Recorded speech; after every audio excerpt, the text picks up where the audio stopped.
안녕하세요. 아나운서 강나영입니다. 여러분, 마크 주커버그 아시죠?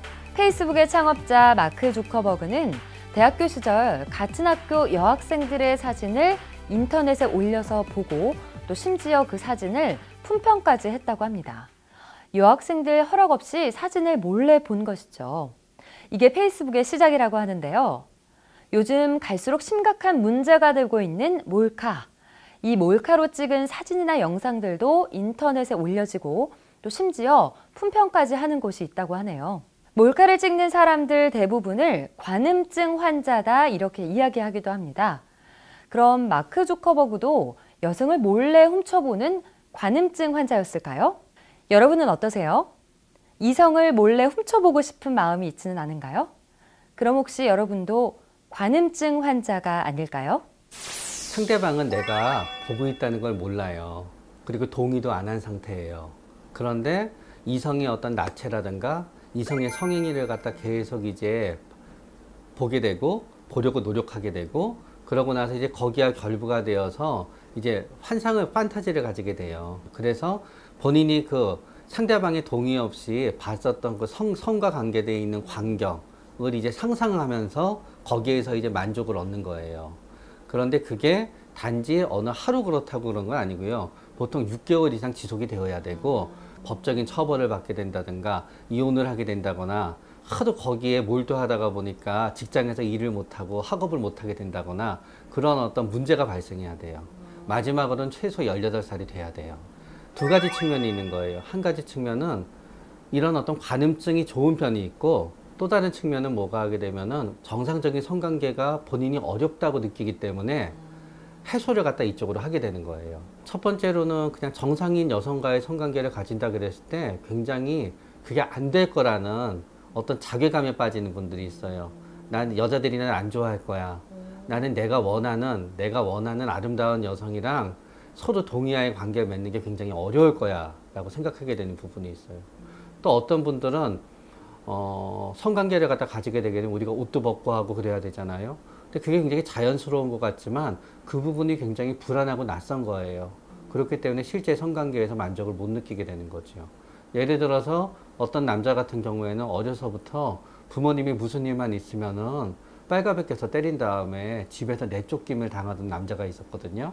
그러면은 그분 같은 경우에는 옷을 벗는다는 게 너무 무서운 거예요. 그렇기 때문에 자신과 같은 나이 또래의 정상적인 여성과의 성관계에 대해서 굉장한 두려움을 갖고 있는 경우에는 결국 성적 대상이 달라지게 돼요. 그래서 어떤 분들은 자신이 생각하기에 환상을 가질 수 있는 매력적인 여성의 성관계를 하는 모습이라든가 영상을 찍으려고 가게 되면은 그분들은 관음증이 되는 거고. 관음증도 그런 성도착증 중에 맞아요. 성도착증 중에 하나예요. 그러나 이 모든 거를 갖다 결국 관통하는 건 뭔가 하게 되면은 우리는 관음증이 됐건 성도착증 환자들이 굉장히 그거를 좋아해서 하나 보다 라고만 생각하게 되는데 그분들한테는 그 행위를 좋아하는 부분도 일부는 있겠지만 그분들의 가장 밑에 깔려 있는 부분은 정상적인 성행위에 대한 두려움인 거예요.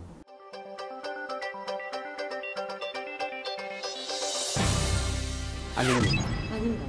네. 아, 그렇군요. 왜냐, 보고 싶은 마음 자체는? 네, 보고 싶은 마음 자체는 그렇고요. 그런 다음에 이 몰카 동영상을 갖다 촬영한 게 네. 본인이 아니니까요.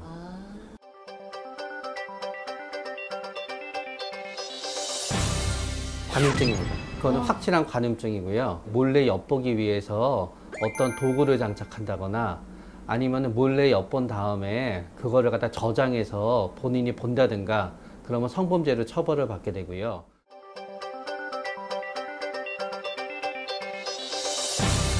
아직은 관음증은 아닙니다. 그러나 그분이 기존의 몰카 영상물에도 만족을 못 느껴서 내가 그거를 만들어야만 되겠다라고 나서기 시작하면 그때부터는 관음증입니다. 그거는 관음증 성향이 있습니다. 왜냐하게 되면 아까 말씀드렸듯이 관음증 성향의 결국 가장 커다란 부분은 뭔가 하게 되면은 실제 성관계에서는 불안하거나 만족감을 못 느끼게 되고 그거를 갖다 다른 성적 대상한테 하게 되기 때문에 이 경우에는 현재는 이런 수준이지만 나중에는 어떤 법적인 문제가 될 수 있는 관음증으로 발전할 가능성이 있습니다.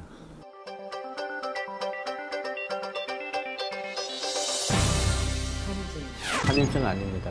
그거는 동의를 했고요. 네. 본인이 그 성관계의 동영상의 주인공이기 때문에 관음증이 아닙니다. 네. 관음증 테스트 어떠셨나요? 선생님과 함께 배운 것처럼 단순히 훔쳐보고 싶은 마음만으로는 관음증 환자가 아니라고 하니까요. 혹시 내가 관음증 아니야? 걱정하셨던 분들 안심하셔도 좋을 것 같습니다. 저희 준비한 소식은 오늘 여기까지고요. 저희는 다음 시간에 좀 더 알차고 유익한 정보로 찾아뵙겠습니다.